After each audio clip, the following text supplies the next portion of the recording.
Did that help as far as the sound goes? Oh my goodness, there is sound. Well, people, I apologize. I didn't do anything except I put the microphone in a different port. So I suppose we could go ahead. I don't want to play the music over again. Well, thank you, everybody. And I should have seen that because it says right on the screen that I don't have any sound. I wasn't paying any attention to it. So, well, Giuseppe says, well done, William. Okay, it looks like I might as well go. And I didn't do anything except that I took it out of the port that it's always in and put it to another port. So I tell you what, I'm going to have to start right at the beginning. It's a good thing you people caught it. And the phone, I think Sandra Levine called me. So thanks, Sandra. And I could hear the phone ringing in the background. Of course, you couldn't hear, but I could hear. And I said, who was calling me right at this time? This is really a pain in the butt. And then it dawned on me that maybe I have a problem. And then that's when I saw the screen was showing that there was no sound. So I have the phone right with me now. So if you see any other big problems, you can call. Of course, now I'll probably get some calls that aren't any good. I don't know. Let me see. Well, then we got 30 people watching, so I suppose I can go ahead. I was thinking of canceling because, Donald Trump is speaking right now to CPAC, and I don't know if I should cancel or not. I might as well not. I started already. I could take a vote and see. Rosary WMD says she still doesn't hear. Larry Tischler says now it's okay. Rosary and Scapter says that was quick. Thanks, St. Michael. Rosary WMD says I still don't hear. The chart that I have on the screen says that you are getting sound. So it might be your computer.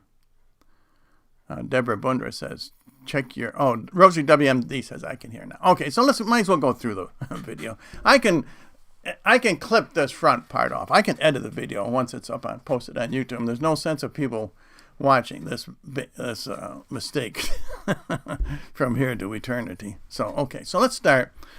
As I said, this program is about an amazing dream which Dana Coverstone had. He is getting end times prophecy, and he calls it the mud dream. In reality, it's the same prophecy that he has been receiving in the snake chain dream and the hold your breath dream. And I like this particular dream a little better than the others because he gives a favorable conclusion. In the other dreams, he says to hold your breath and he says to brace yourself, but he never tells why. Well, he tells why, but he doesn't say how long. When is there a conclusion to the holding your breath or bracing yourself? Is there a positive conclusion? So in this dream, that problem is, excuse me a minute. I'll have to cut that out too. I'm going to have to do a lot of editing on this video. Elsa Mayoral says, I still can't hear you. Judith says, please do not cancel.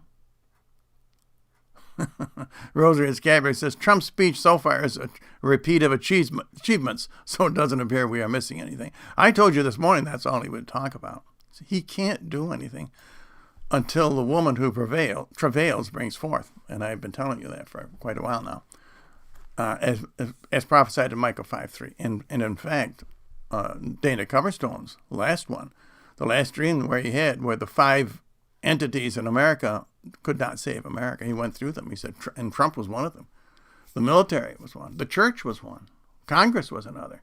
There were 5 entities that could not save America. But the number 5 tells us who can save America. And it's the same as in Kim Clement's prophecy. It's the woman, Esther, who will save America. So Donald Trump will go over his achievements, which is good. And he will show you how Biden is taking us right down the wrong path, which is also good to do. But he can't outline the plan. We were told so long that we should trust the plan. He can't tell us what the plan is because he doesn't have he knows the plan, but he can't carry it out yet.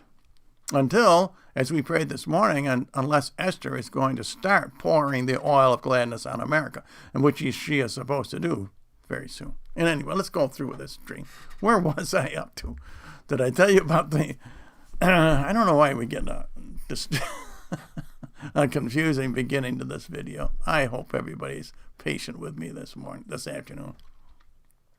So I read about the churches, the landscape of ice and snow. Did I read that? Did you all get that? Maybe I should do it again. Did I read that with the sound on? I don't think I did. Okay, I'll read that with the sound on. So then in all of these dreams, Dana Coverstone gives a timestamp at the beginning of the dream. And this timestamp is always literal. It's like the cherry blossoms are in bloom, or in this case, we see it's springtime. And then after he gives a timestamp, which is springtime, then he gives a transition verse.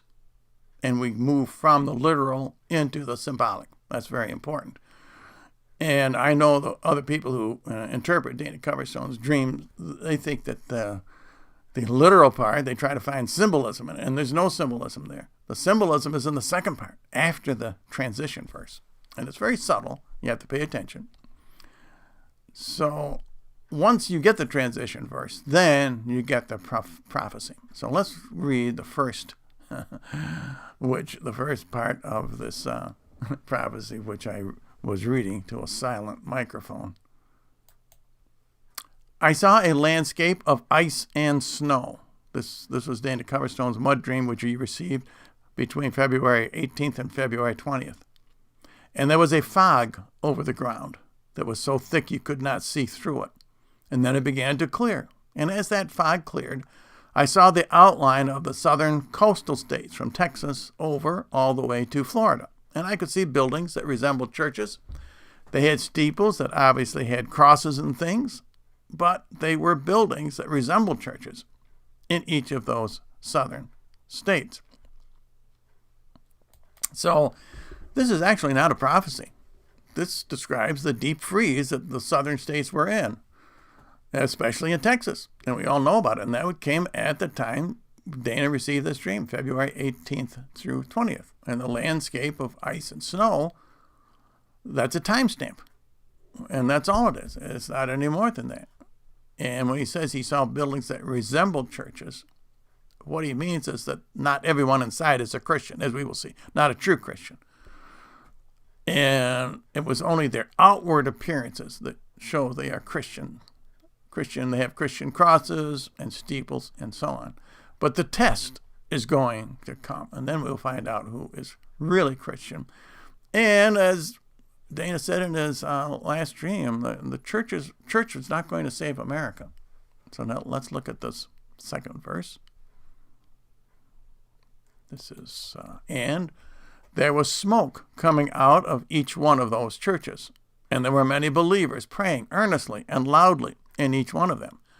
And I could hear those people praying out loud. They were repenting. They were confessing the sins of the nation and their own sins as well. It was very much like the Daniel prayer.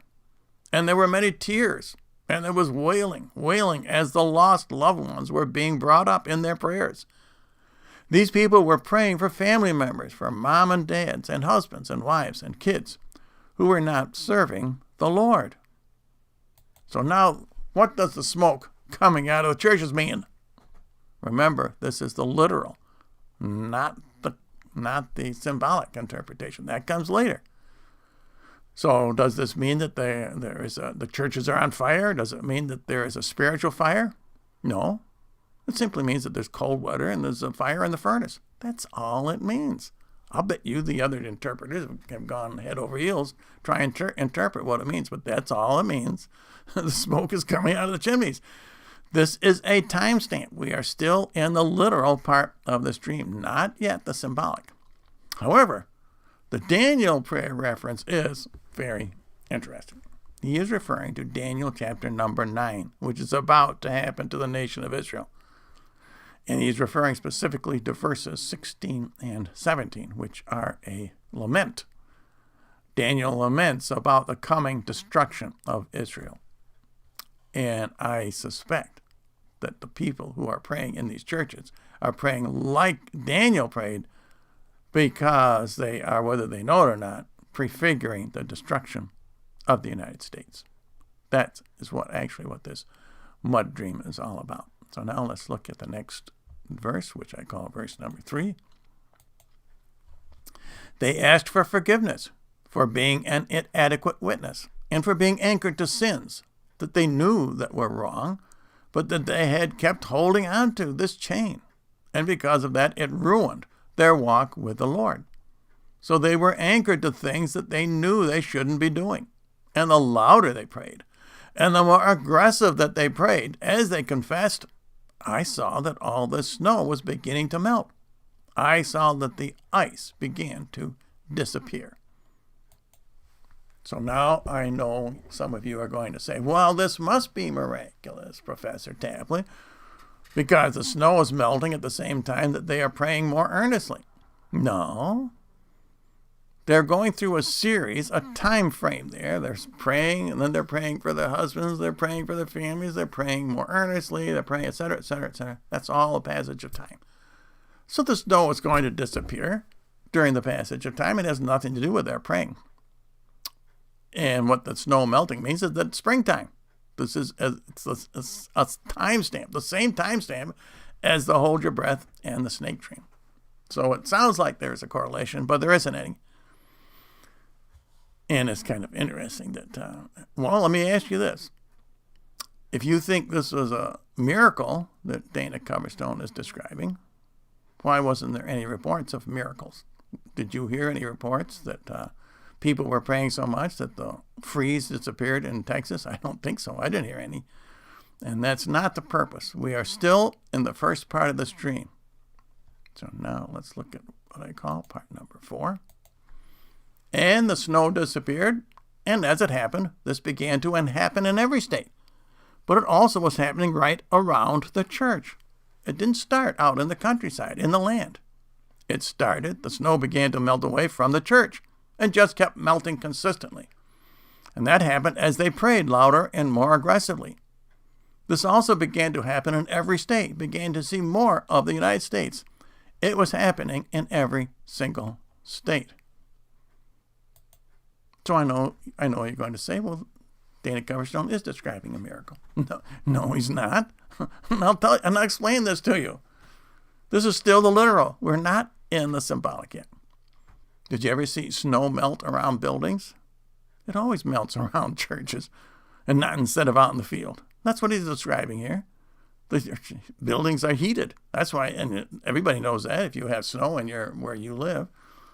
If you look out right now, if I look around my building, the grass is showing around the building. That's where we used to plant our flowers in the spring. They came up because it was warmer around the building. This is not a miraculous situation. It could be interpreted that way, and I'm sure a lot of people are interpreting it that way, but that is not what it is.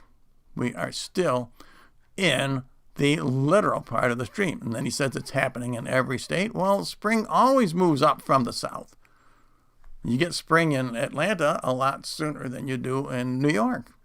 It's just the geography. It's not symbolic of anything. And I guarantee you there are people out there interpreting this as if that's all very important, and it's not. We have not yet come to the transition verse. And all of Daniel's prophecies, Dana's, see, I get Dana and Daniel mixed up, and we should. Dana's a true prophet. All of these verses which describe what is coming to happen, which is coming to America this spring, have a transition verse. So now let's look at what I call verse number 5. And as the snow disappeared over the corporate United States of America, it left behind this gray mud. Okay, did you hear that? This is the transition verse. Mud is not gray. This is symbolic. Ellie Hansack did an interpretation of this dream, and she said it symbolizes a volcanic explosion. Well, that could be. Now, volcanic ash is gray. I don't think that's what this is talking about. I thought when I first read it that maybe it was describing a nuclear bomb, because nuclear ash would be gray. This is symbolic of something else. And remember, Dana says that every single state is affected by this gray mud. And that wouldn't be the truth if it were a volcano. You would have to have a lot of volcanoes all over the country going off, or a lot of nuclear bombs. He specifically mentions every single state. So let's continue with verse number 5. And remember, we are now in the symbolic area. And you could tell it was like death and decay in the dream. I know this is going to sound strange, but I could tell that it smelled like death and decay. It was decay. It was gray. There was no life in it. There was very little green vegetation. No leaves on the trees. The ground was dead and exposed.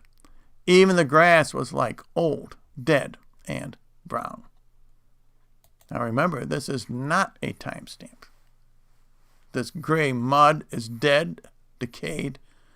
It's not real mud. It symbolizes, I believe, the new administration bringing in socialism. That's what this mud is. The same as in those other two dreams. In the hold your breath dream, that wave of water, that represented communism / socialism taking over the country. And he says there's very little green vegetation. And if this were really spring, there would be some green. The leaves would be on the trees. But as I say, this is not a timestamp. This is describing what I call Bidenism. That's why it smells like death and decay. So let's look at verse number 6, the next part, and we'll see what our reaction must be to this mud that's flowing all over America. The believers went out from the churches, and they began holding their noses. And they were asking God why he had not answered their prayers to bring restoration to the land. And then the heavens opened, and the voice of God said this, "Work with the mud you've been given." And some of them immediately began to complain and began to speak of the hours they'd prayed, expecting to have a better return for their prayers. And once more the voice said, "Work with the mud you've been given." And the voice was firmer this time than before. This reminds me of the curtains behind the Iron Curtain following World War II. Bulgaria, Romania, Yugoslavia, Czechoslovakia, Hungary, Romania, all under the scourge of communism. And now it's our turn. Remember, Mary said at Fatima that Russia would spread her errors throughout the world, and she did not exempt the United States. It's interesting that God says here that he gives us this mud. Isn't that interesting? This is our final trial, people. If we pass this trial, we make it into the millennium. And we shouldn't be surprised that God is giving us this mud of socialism or capitalism or the one world government, basically. That's what it is. God also gives us the Antichrist. The Bible says that he appoints the Antichrist. He has already appointed the false prophet. So I think Dana Coverstone is getting a true picture, a true warning. And of course, he's a Protestant, so I think his warning is primarily for the Protestants, and he's giving them the same warning that Mary gave us Catholics in the Fatima prophecy. Okay, let's look at the next verse, which is verse number 7. Let me do my engineering here. Verse number 7. And a cloud then appeared. It was basically in the middle of the United States. And the believers began to follow and walk towards that cloud. And even though they were heading to the cloud, it was directly over some of the muddiest and the most decayed ground. And those that walked away, several also walked away, though, when they were following the cloud, they walked away as if they were heading, because of how bad it looked, they were starting to head away. And those that walked away past the churches, they left their prayer guides and their Bibles, and they said, "We will find better ground and a God that will honor our prayers. So, what is this cloud in the middle of America, which the believers from the church are now going to head towards? And remember, this is the symbolic portion of the dream. I believe this cloud represents traditional American values. Hard work, faith, family. I remember Hillary came out against guns, gods, and family, I think it was. I think that's what this cloud represents. And that's why it's in the middle of America. It's not on the left coast or the east coast. It's not anywhere near any liberal bastions. I think that's what this cloud represents. And the ones that fall away from the church group, they are the lukewarm. They wouldn't want to get out of the mud. They would rather be red than dead. That's their slogan. And that's what this mud represents. It represents communism/socialism. And they would rather embrace communism than to struggle against the mud. The people in the Iron Curtain, they struggled and they regained their freedom, and we are going to have to do the same thing in this country. Let's look at, that's what Dana's telling us. Let's look at what I call verse number 8. And the ones that did follow the cloud soon were in the mud up to their knees and were struggling to move, but they gritted their teeth. I saw the muscles and the veins in their arms stretching out as they were pushing. It was hard work, and they pushed forward. And then very suddenly I heard the howling of wolves. It was all around. And the mud walkers, they stopped quickly to listen, but they didn't give in to their fears. Nobody panicked, and they just kept back, kept their eyes on the cloud, and they started walking toward the cloud through the mud. So I think the wolves, I think they represent people like Antifa, for example, the criminals. I see they were out in force. Was it last night? Out in Portland. This is going to continue. Don't think just because they got their man in office, that's not going to stop them. They want to destroy America. That's what they're doing, and that's why they are shown in this dream. They are like the black shirts in World War II. And I think this cloud, because it represents middle America, it represents neither the extremes of the left or the right. I think that's another interpretation of the cloud in the middle of America. Let's look at verse number 9, as soon as I get it here. And within moments there were hundreds of black wolves, very similar to the ones I saw in the other dream that had been worked out. And these black wolves, they were pushing through the mud, and they were trying to get very close to the believers. And they would snarl, they would try to bite, but were seemingly being held back at the last minute. They got very, very close to the people, but they would be pulled back, almost like rope was on them. Now, I'm going to suggest that these black wolves symbolize Black Lives Matter. And we know, or we should know, that Black Lives Matter is actually a terrorist organization. They really do not care for black lives. And how can you tell? If they cared for black lives, they would oppose abortion. Do you know that black babies are aborted at double the rate of white babies? Black Lives Matter does not oppose abortion. When they tear down statues, they tear down American patriots, but they don't dare tear down a statue of Margaret Sanger. And when it says that there is a rope holding back the black wolves, that means they are puppets.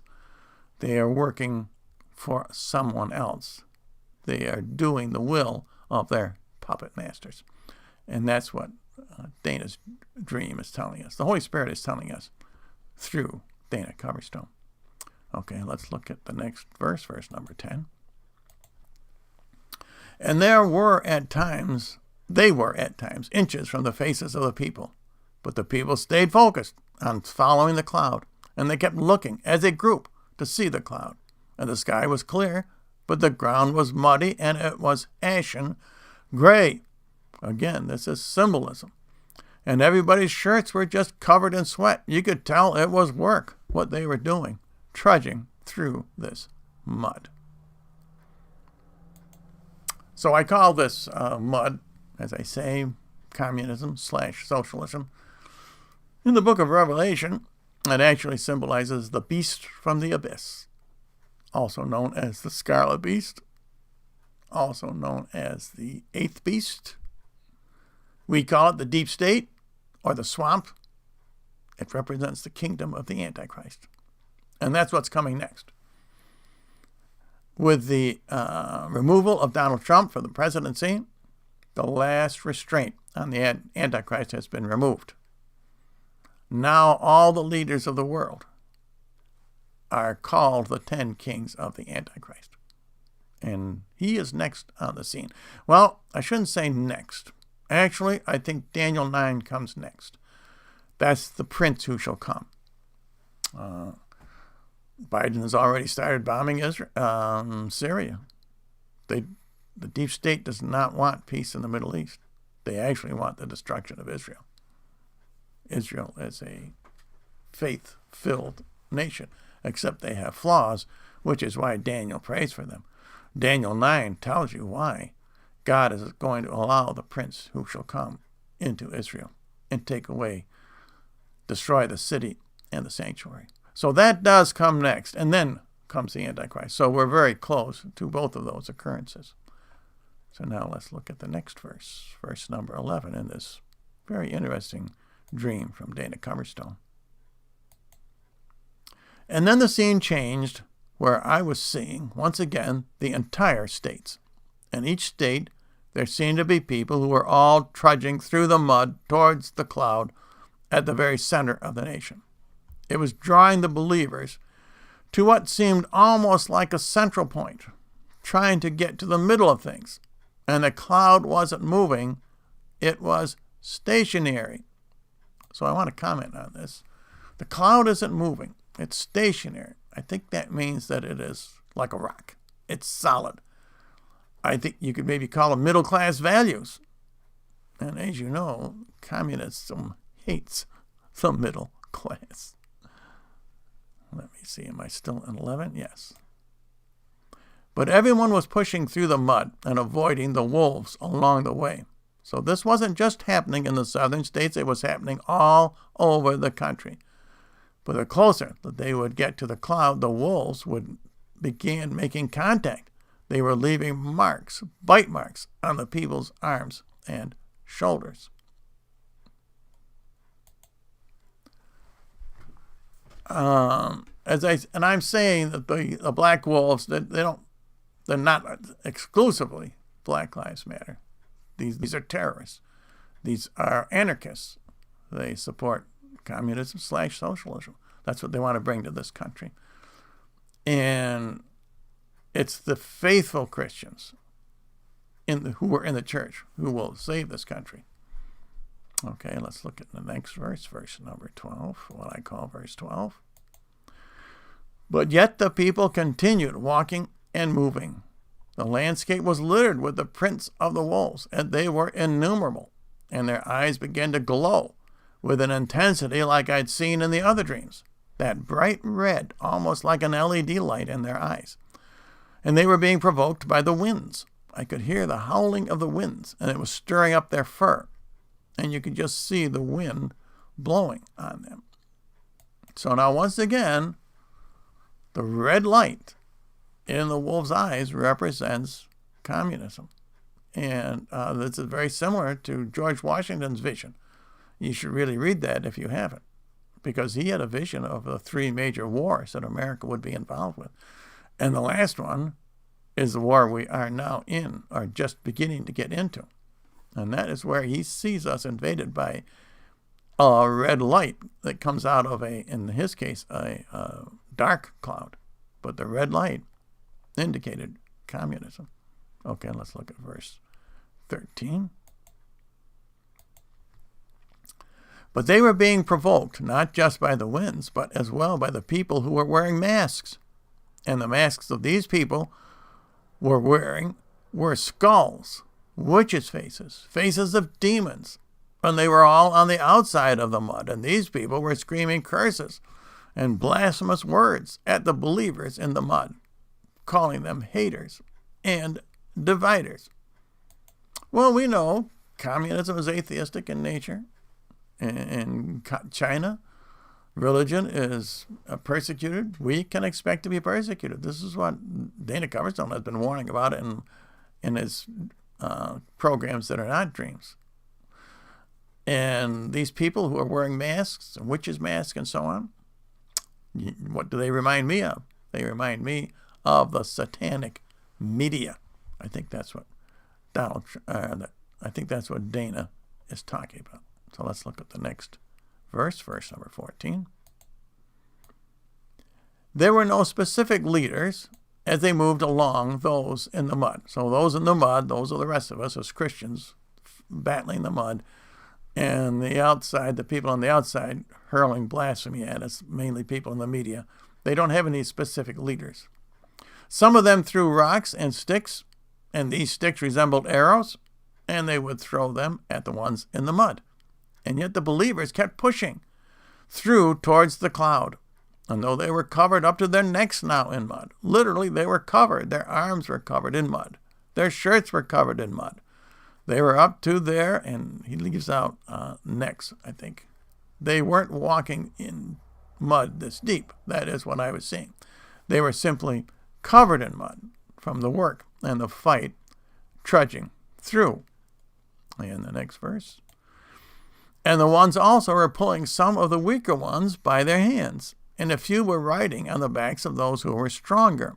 It reminds me very much of the September Solemn Assembly prayer event dream that I had, where I saw believers helping each other up and going through things and trying to encourage them. But the ones that started out in the mud, they remained in the mud. Nobody had gotten out. Though most of them had looked at the more solid ground around them, they were looking at it like they wanted to get there. They realized it was easier to walk on that path, but they were in the mud together and walking forward. A few of them paused, though, to consider getting out of the mud. And at that point, I saw several get out, because the mud was getting deeper, it was getting harder, and they were helped by some of the people who were wearing the masks. And once these people were out of the mud, they were given masks and began to taunt those in the mud. And they said, the mud is not God's plan. He has deceived you. And yet you follow without thinking for yourselves. To me, this is a very good description of what it's going to be like living under communism. And Jesus warned about it. He says, your own family will betray you. You will be brought before magistrates and judges, and you will have to defend yourself. And these people who are faithful, who are fighting the mud, they're not going to get out. They're going to stay in and fight communism. Now, of course, we as Catholics, we know what we have to do. And I'm going to tell you in a minute what this mud represents for those of us who are Catholic. So let's look at the next verse. I went right through several verses at a time there. Verse 17.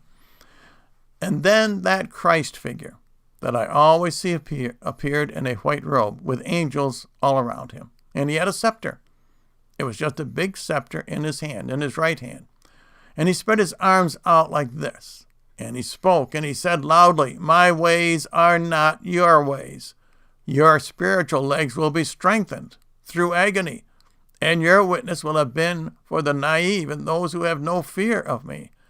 Bracing gives way to fire, and those braced must remain on the path. My command has come out from among them. Separate yourselves, as the chaff is about to burn, and their smoke will fill the skies. So now, is this mud found anywhere in the Bible? This dream that Dana had? And I suspect it is. I believe this represents the wilderness that the woman flees to. Remember, a very tiny fraction of Protestants are raptured. But the Catholics who are left behind, we will go through the mud. Now, Dana Coverstone is giving this prophecy primarily to Protestants, and that means that many Protestants will also join the Catholics in the wilderness. They think they're all going to be raptured, but not according to the Bible. Only 144,000 are raptured. And there will be many deprivations in the wilderness. It will be tough going. That's what Dana is telling us. And the temptation will be to take the mark of the beast and to escape from the wilderness. That is how people, and I don't see that symbolized in this dream, but we know from the Bible that that will be our ticket out of the mud. And that is to accept the mark of the beast. Let's look at the next verse. We're getting very near the end. And at this point in the dream, I saw absolute green lightning. It was green, almost like an emerald green. Multiple thunderclaps filled the sky, and it seemed like it lasted for a long time. And then there were blinding flashes of light that lit the entire country up. Enough that even the shadows disappeared and covered the entire country. I saw when those flashes of lightning went off, the wolves hid their faces in the earth, and the people harassing the believers hid their faces in shame. So this is the first dream I've seen Dana come to a conclusion, a positive conclusion. The green contrasts with the green. Well, actually, we didn't see before. He said there were no green leaves. So we know that the green symbolizes life. It's interesting. I did watch Ellie Hansack's video, and she says that green lightning only occurs in volcanic eruptions. She may be onto something. I'm not going to discount what she said. But in this case, I believe the lightning symbolizes life, and it's green. And that's why it's green. And in the book of Revelation, we see many verses that describe Jesus' return with lightning strikes. There is much lightning and thunder. And I think that's what we are approaching here in Dana's dream. And the wolves and the masked people, they hide because this lightning comes from Almighty God. Let's look at the next verse. This is the last verse, verse 19. And then the Christ figure was raised up. I think of that verse, if I be lifted up, I will draw all men unto me. Jesus was lifted up. He ascended from the earth and looked down. And he was raised in the sky. And he thrust his scepter straight down towards the earth. And he shouted these words, I am coming soon, and my reward is with me. Stay faithful until I come. So, as I said, this conclusion is much more uplifting. Most of the other dreams, we are told to brace ourselves, to hold our breath, and so on. And there's never a conclusion. So this way, I think we know how long we have to hold our breath and to brace ourselves, and that is until Jesus returns. And that is the conclusion of Dana's dream and the conclusion of my interpretation. So I would appreciate any comments you have. And if I had known Donald Trump was going to be speaking at this time, I would not have planned it to compete with him because I wanted to watch him. I will watch his program later. Okay, before we go to the chat, I do want to tell everyone who may be new to this program how to contact me, William Tapley, Post Office Box 291, Osage, Iowa, 50461. And you could also contact Sister Renee at that same address. Just mark your envelope, attention, Sister Renee, and I will pass it right along to her. And for those of you who may not know it, I have published a 4-book series called The Holy Spirit Guide to End Times Prophecy. These are not small books. They are large, substantial books with many illustrations and charts which you really need to understand end times prophecy. And you can order these on my website, thirdeaglemedia.com, and there should be a link to my website below. On the website, look at the newsletter tab, click on that. And then there's 4 or 5 options below that. One of them is the July newsletter, and there is an order form right on the July newsletter. I think it's the second page. And if you want to purchase them right away, just click on the donate button and use PayPal. And I will send those books right out to you. And if you would like to know what you're getting into before you buy these books are available free of charge on my website under the transcript tab. In fact, if you want to run them off yourself, you could. It will take you over 1,000 pages. It will take you a lot of ink. It will take you a lot of time, a lot of collating, which is why I decided to publish these books myself, because I decided to do that one day, a couple of years ago. I said, I'm going to run off my book. Well, it's easier said than done. And that's why I publish these books. And a lot of people have agreed, and they have purchased the books, so I recommend it. Besides, the internet will go down, and then what are you going to do? Okay, now I think we can take a look at the chat. Let me just take a little sip of water first.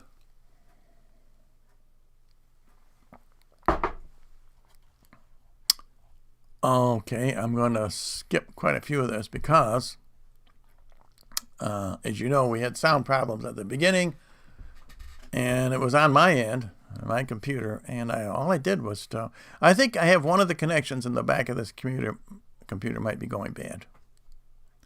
Sandra Alvini says, looking forward to your dream interpretation, William. Thank you for doing this. Well, you're very welcome, and I hope it turned out okay. I think I have never edited any of my videos, but I think I will edit out that first part, which is pretty boring.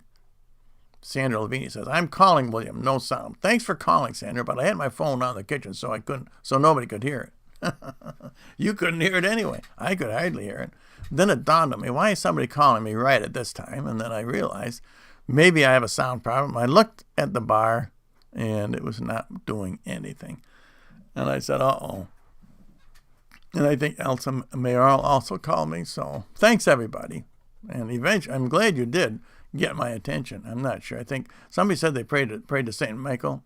Rosary and Scapular prayed to St. Michael, so that helped. So I'm sure that helped. So I'm going to buy all those chats for everybody. Where everybody commented that they couldn't hear, though. Let's see. Judith said, please do not cancel. Good thing you said that, Judith, because I was seriously considering canceling. Just delete the video and start over again after Trump finished speaking. He's probably still speaking. Rosary and Scabbard said, Trump's speech so far is a repeat of his achievements. I figured that's what it would be. So it doesn't appear we are missing anything. No, we can't. I know a lot of people are going to watch it today. They're going to be disappointed because he's not going to lay out the plan. That's my prophecy. Let's see how good I am. He's not going to lay out the plan. He can't, according to Micah, until the woman who travails brings forth. Micah chapter 5, verse number 3. And that's what Kim Clement said. He does not say Trump will. He talks about Trump. He predicts that he will become president, but he doesn't say he's going to save America. He specifically said that Esther will save America. And we know who Esther is. And Kim Clement received that prophecy on the Feast of the Annunciation. He did not know that. He didn't understand what the Feast of the Annunciation was. March 25th, 2011. You can still look it up. And then he had everyone shout out, yes to Esther. And he said, by the way, if you want this, if you want America to be saved, he didn't say it was a done deal. He said, if you want America to be saved, say yes to Esther. And I'm telling you, especially Protestants, you've got to take up the rosary. You don't have to join the Roman Catholic Church, because the Roman Catholic Church is the mountain in Daniel 2. And the Remnant Catholic Church is cut out from the mountain. That's who we are. That's what you have to join. And the best way to join that is to pray Mary's Rosary. That's why Kim Clement shouted out yes to Esther 15 times. That was not an accident. 15 is the number of decades in a standard 3 mystery rosary. Okay, I think we're near at the end here. I'll just soon go over and see what Donald Trump has to say myself. And, Pro-Life for Mankind, Ellie's here. So I watched your video, Ellie. I don't think it is a volcano, and I don't think it is a nuclear war. I don't think that's I think the ash is symbolic. The gray mud in the spring is brown. It's not gray. And this affects every state. Dana Coverstone specifically says every state. And that, to me, precludes a volcanic eruption or a nuclear bomb. Okay, everybody. So you can read everybody else's chat yourself. Thanks, everybody, for joining. We got off to a rough start, but I hope I explained everything, at least the way I see it.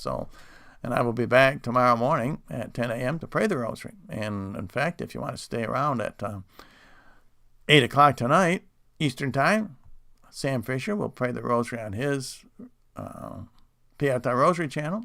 9:30, Kyle will be praying the live stream rosary on his on his Rosary WMD channel. And then Scott Fox comes on at 11:30.